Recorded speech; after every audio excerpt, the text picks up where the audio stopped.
এইটো আমাৰ আটাইতকৈ ডাঙৰ নিৰ্বাচন। এই নিৰ্বাচনত মই আপোনালোকৰ তামাম দুমদুমীয়া ৰাইজক বিনয়েৰে সৈতে সন্মানৰ সৈতে মই আপোনালোকক এটা ভিক্ষা বিচাৰিছোঁ।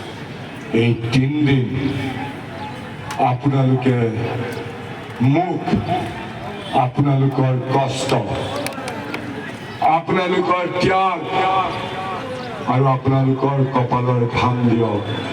মই ৱাদা কৰিছোঁ যে আপোনালোকৰ এই কষ্ট, আপোনালোকৰ এই ত্যাগ, আপোনালোকৰ এই কপালৰ ঘাম মই কেতিয়াও অথলে যাবলৈ নিদিওঁ।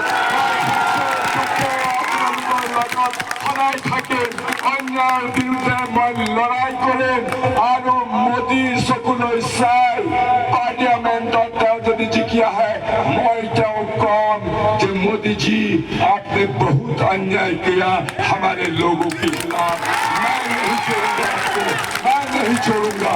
সেই সুযোগ আপনাকে দিয়ক আৰু আপোনালোকে ভালকে জানে যে যোৱা 5